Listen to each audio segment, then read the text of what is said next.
Have you ever noticed how some people just can't stop no matter what? Like, kahit alam mo na mali na, tuloy pa rin sila. Whether it's nagiging toxic sa work, sa pamilya, or sa sarili nila, they just don't know when to stop. Nakakatawa minsan, pero nakaka-stress din, di ba? Today, let's talk about something that's actually super powerful but underrated, ang ability ng isang tao na tumigil sa oras, sa tama, sa kailangang itigil. Yes, ang sariling marunong tumigil. Imagine this isang tao, every day, busily doing tasks, running after deadlines, catching up sa social life, and all the drama in between. Parang walang humpay. And yet, sometimes, the strongest people aren't the ones who run the fastest or do the most. They're the ones who know when to pause. Kahit simpleng pause lang sa kanilang sarili, o sa isang sitwasyon, o sa isang habit na hindi na healthy. That's a skill. At hindi lang basta skill, it's wisdom. Ang ability na sabihin, tama na, hanggang dito na lang. Bakit ba ganito ka-importante sa ating life? Well, lalo na kung nasa edad ka na 25 pataas, 25 to 45, minsan gusto mo na everything moves forward. Gusto mo na progress na. Gusto mo na results na. Pero kadalasan, di ba nasa rush tayo, gusto lahat mabilis. So we forget na some of the best growth comes from stopping. Tumigil muna, breathe, observe, think, then act. Yung mga taong marunong tumigil, they often have less regrets, more clarity, and honestly, mas less stress. Ngayon, bago tayo lumalim, let me give you a little secret. Tumigil doesn't mean failure. Hindi rin ibig sabihin na mahina ka o hindi mo kaya. Madalas, sa culture natin, it's the opposite. Parang kapag huminto ka, ang tingin ng iba, ay tamad yan, or ay wala siyang drive. But the truth is, stopping wisely, at the right time, is one of the most courageous things you can do. Kaya sa video na ito, pag-uusapan natin kung paano maging marunong tumigil, kung paano kilalanin yung sarili mo, and paano i-apply ito sa real-life situations, sa work, sa relationships, sa habits, at syempre sa mental peace mo. Let's start with something basic pero madalas nakakaligtaan. Ang unang hakbang para maging marunong tumigil, makilala ang sarili mo sa level na alam mo kung kailan ka sapat na. I mean, think about it. May mga tao na tuloy-tuloy lang sa trabaho, tuloy-tuloy lang sa relationship na hindi na fulfilling, tuloy-tuloy lang sa habits na nakakasama sa kanila kasi takot silang huminto. Takot silang mag-reflect. Parang sabi nila, kung huminto ako baka wala akong mapunta. Pero the irony is kapag hindi ka tumigil, mas napupunta ka sa stress at unnecessary pain. Kaya here's the tip. Every now and then, huminto ka. Even just for 5 minutes a day, or kahit isang afternoon sa weekend, mag-reflect.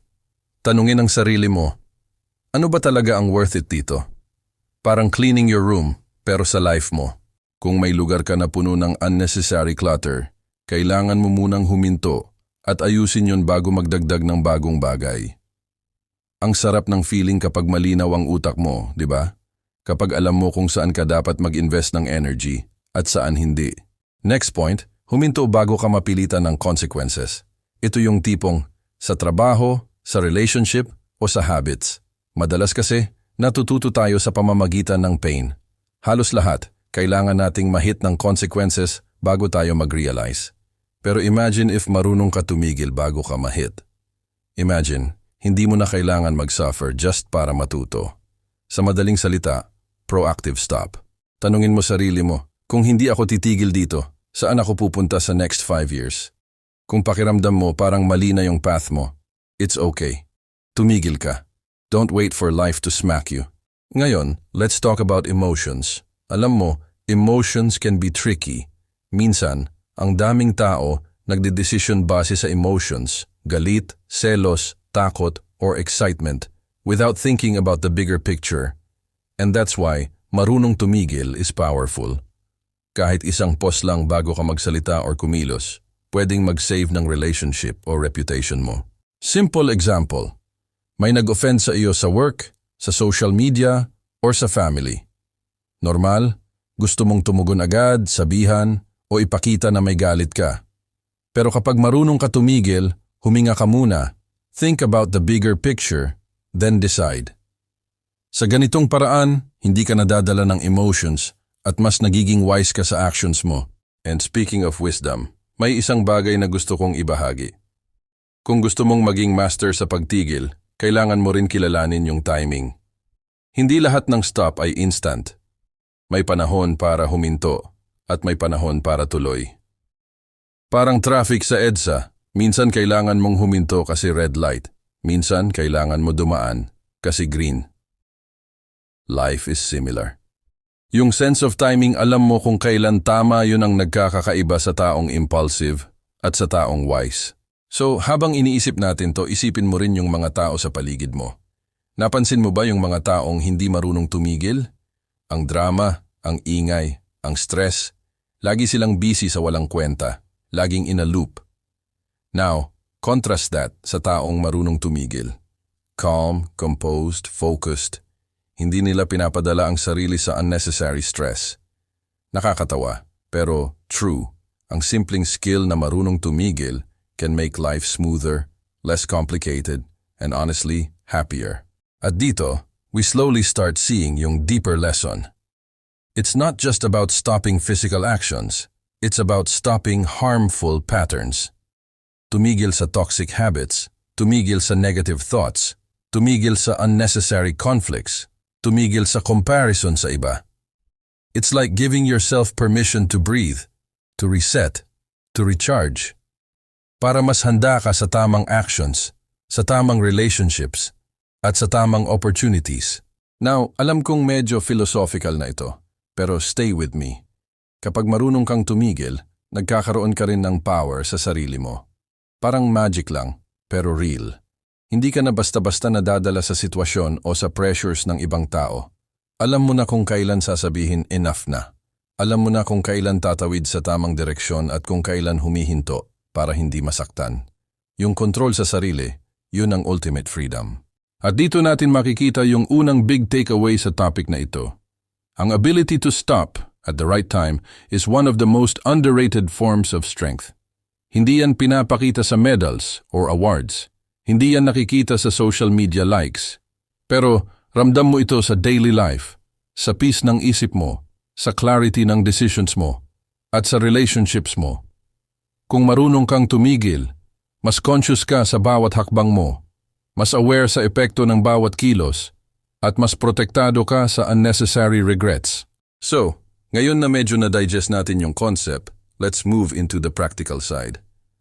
How do you actually practice this skill? Well, yung unang practical step, reflect.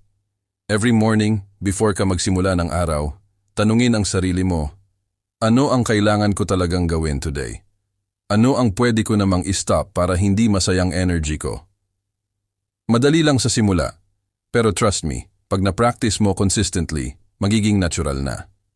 Parang breathing lang, pero sa decisions mo. Next, learn to observe the signs. Kung nakikita mo na isang action, habit, or relationship is draining you, nagpapakita ng repeated patterns of stress or unhappiness, iyon na yung signal. Hindi mo na kailangan hintayin na masira bago ka tumigil. Be proactive. Tumigil bago ka mapilitan. And finally for now, trust your instincts. Madalas, alam na natin sa loob natin kapag tama o mali ang ginagawa natin. Pero kasi busy tayo, dahil sa pride, fear, or social pressure, pinipilit natin yung sarili sa wrong path. Here's the thing, your gut is usually right. If you feel na dapat kang huminto, do it. Don't overthink it. Ang sagot ng sarili mo, mas wise kaysa sa quick judgment ng ibang tao. So, with all this in mind, imagine your life when marunong ka na huminto sa oras, sa tamang paraan. Parang breathe of fresh air sa stressful city. The clarity, the calm, the control ang sarap, di ba? And that's only the beginning. Kasi once you master the skill of stopping wisely, life starts feeling lighter, more intentional, more meaningful. And from here we can start looking at how this skill not only protects you, but also helps you grow stronger emotionally, mentally, and even spiritually. Kaya hold on, because there's more insight as we go deeper into how being marunong tumigil can actually transform your life in ways you never imagined. Ngayon, habang naiisip natin kung paano huminto sa tamang paraan, pag-usapan naman natin yung mga middle points, yung mga sitwasyon sa tunay na buhay kung saan importante talagang marunong kang huminto. Kasi sa dami ng nangyayari sa araw-araw, minsan hindi lang physical action ang kailangan mong i-stop, kundi pati mindset at habits mo. Unang punto, tumigil sa pakikipagkumpara sa iba. Alam kong madaling sabihin pero mahirap gawin, lalo na sa panahon ngayon na social media na lang halos ang basehan ng success at happiness. Nakikita mo friend mo, kaibigan mo, o kakilala mo, ang perfect ng buhay. Tapos ikaw, feeling mo laging kulang ka. Ganun kadalas ang mental trap natin. Pero kapag marunong kang huminto sa pag-compare, nagkakaroon ka ng peace sa sarili mo. Parang sinabi na sa'yo ng utak mo, okay ka na. Hindi mo kailangan i-measure sarili mo sa tagumpay ng iba. Dito mo mararamdaman ang freedom kasi hindi ka na dictated ng standards ng ibang tao. Isa pang example, work life. Madalas, sa office o sa business, may mga tao talagang push lagi, more. Habang okay yung ambition, minsan sobra ka ng busy sa tasks na hindi naman nagbibigay ng tunay na fulfillment. Dito pumapasok yung skill ng pagtigil. Kung marunong kang tumigil at tanungin ang sarili mo, worth it ba to? Nakakabuti ba ito sa akin at sa family ko? Makakasave ka sa burnout. At mas malaki chance mong mag-focus sa bagay na tunay na mahalaga. Dito lumalabas yung difference ng taong marunong tumigil at taong basta-basta sumusunod sa rush ng mundo. Next, tumigil sa toxic relationships or negative energy. Alam mo yung tipong may kausap ka, kaibigan o kahit kamag-anak na palaging nagpo-focus sa drama, problema o negativity tapos nakakadrain na sa emotions mo. Maraming tao, tuloy-tuloy lang sa ganong relasyon kasi takot mawalan ng connection o parang guilty sila kung iwan ng iba. Pero marunong tumigil yung taong wise, alam niya kung kailan mag-set ng boundaries. Simple lang, huminto ka sa energy drain. Pwede mo manahin sa attention mo, sa time mo, o sa emotional involvement mo. Kapag ginawa mo ito consistently, mas nakaka-focus ka sa people na supportive, genuine, at positive. Isa pang critical point, tumigil sa procrastination sa mga important decisions. Nakakatawa, pero minsan, yung taong hindi marunong tumigil, hindi rin marunong magsimula. Parang stuck sa comfort zone, pero hindi proactive. Dito pumapasok yung idea ng wise stopping, hindi lang basta paghinto sa mali, kundi paghinto din para mag-reflect bago gumawa ng hakbang. Halimbawa, may opportunity ka sa trabaho, pero may fear ka or doubt. Tumigil ka muna, analyze mo ang pros and cons, tanungin sarili mo kung aligned ba ito sa goals mo. Pag na-decide mo na tama, go ahead ka, pero hindi impulsive. Ito yung tinatawag na pause, reflect, then act. Habang ini-explore natin ito, makikita rin natin na ang marunong tumigil ay hindi lang nakakaprotect sa sarili, kundi nakakatulong din sa growth mo. Kasi kapag humihinto ka, nagkakaroon ka ng space to observe patterns. Nakikita mo na paulit-ulit yung nangyayari, nakikita mo yung cause and effect ng actions mo, at dahan-dahan, natututo kang i-adjust ang behavior mo. Parang life audit, malinis ang system mo. Mas malinaw ang direction. Ngayon, practical na tip. Mag-practice ng conscious stopping sa maliit na bagay araw-araw. Halimbawa, bago ka sumagot ng text or comment, huminga ka muna. Bago ka mag-decide sa isang minor but repetitive habit, huminto ka muna. Kapag nagawa mo ito consistently sa maliit na bagay, dahan-dahan natural na rin itong gagana sa big decisions. Parang muscle training lang, pero mental at emotional. Mas lalakas ang ability mo to pause, reflect, and choose wisely. Isa rin sa madalas nakakaligtaan, pero napaka-importanting punto, tumigil sa overthinking. Oo, tama. Kahit ironic ang tunog, may skill sa pagtigil sa sobrang pag-iisip. Kasi minsan, overthinking leads to paralysis, hindi ka makagalaw, hindi ka makapag-decide, at stressed ka lang. Ang solution, huminto sa cycle. Gawin mo lang ang kaya mo sa present moment, then trust the process. Parang sinasabi mo sa sarili mo, sapat na ito sa ngayon, I'll take the next step when the time is right. Malaki ang impact nito sa mental health mo, promise. At syempre, pag marunong kang tumigil, may bonus na hindi inaasahan, mas napapahalagahan mo ang moments. Kapag hindi ka lagi busy sa stress at distractions, Mas nararamdaman mo ang tunay na meaning ng simple joys. Maganda yung coffee sa umaga, simpleng kwentuhan sa family, konting exercise, o kahit silent reflection sa terrace. Hindi mo na pinapalampas yung mga simpleng bagay na nagbibigay ng kaligayahan. Kasi alam mo, part din ng pagtigil is appreciation. Appreciate what's happening now, not just what's next. Habang iniisip natin to, may isa pang subtle point. Tumigil sa pagiging overly reactive sa mundo.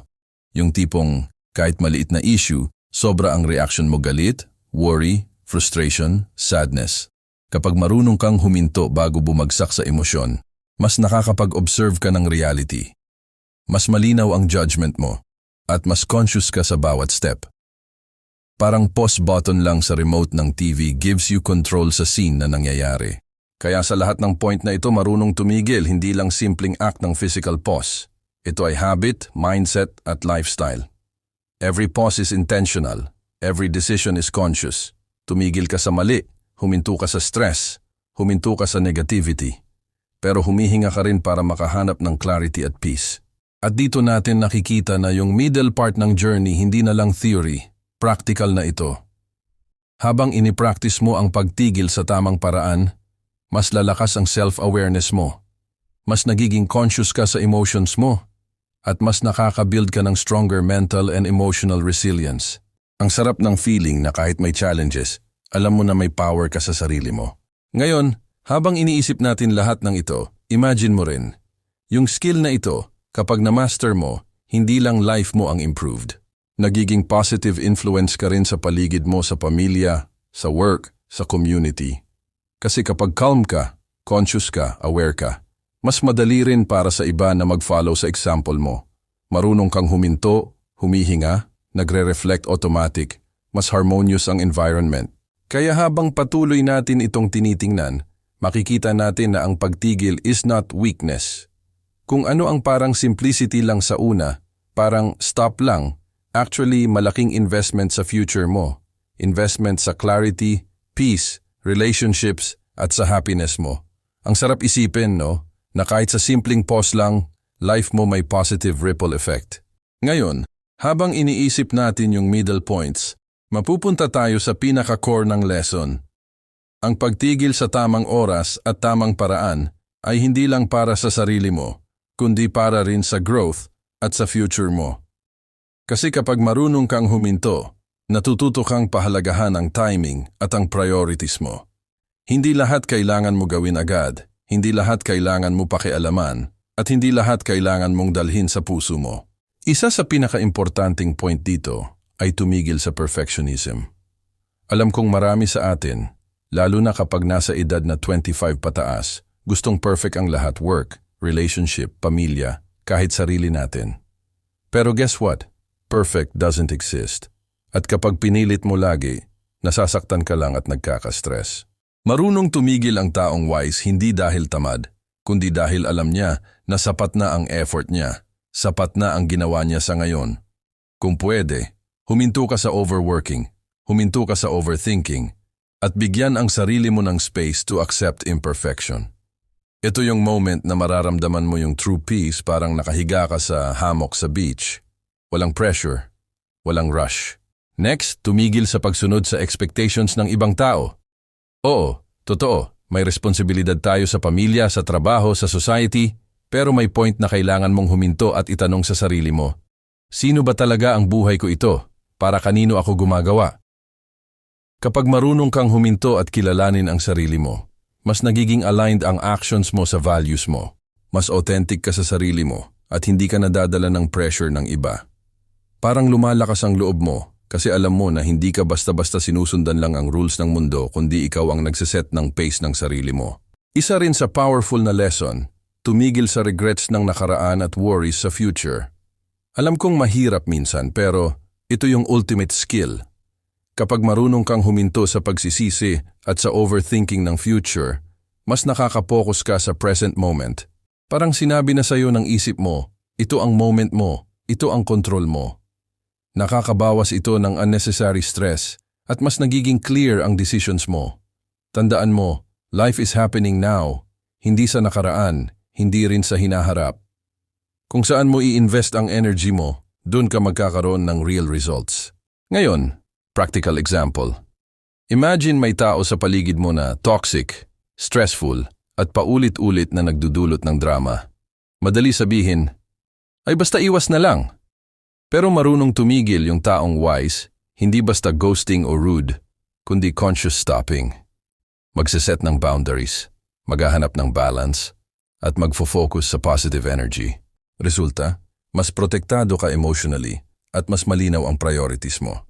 Ganon din sa habits, tumigil sa bisyo, sa sobra-sobrang pag-workout o pag-diet ng hindi sustainable, at mag-focus sa actions na consistent at beneficial sa long term. Isa pang practical aspect, tumigil sa comparison sa achievements ng iba. Habang tumatanda tayo, nakikita natin ang tagumpay ng friends, co-workers at relatives. Minsan na-stress tayo kasi parang laging kulang tayo. Pero kapag marunong kang huminto at tingnan sarili mo, makikita mo na may sariling timing at journey ka. Hindi lahat pare-pareho. Ang sarap ng feeling kapag tanggap mo na ang pace ng sarili mo at hindi ka nadadala sa pressure ng society. Ito ang mental freedom na matagal nating hinahanap. Habang iniisip natin ito, isang subtle point na gusto kong ibahagi. Tumigil sa negative self-talk. Oo, minsan masakit, minsan nakaka-stress, pero marunong tumigil yung taong wise. Nagbibigay siya ng pause sa negative thoughts. Parang stop sign sa utak mo. Huwag ka nang magpaka-harsh sa sarili mo. Kapag ginawa mo ito regularly, dahan-dahan mag-iiba ang perception mo sa sarili mo. Mas confident ka, mas composed, at mas ready sa challenges. At dito natin makikita yung pinaka-heart ng lesson. Ang marunong tumigil ay nagre-resulta sa clarity, peace, at empowerment. Lahat ng advice, lahat ng practical steps, lahat ng reflection na ginawa natin sa parts 1 at 2, nagbubuo sa isang simple pero malakas na principle. Stop wisely, act consciously, and live intentionally.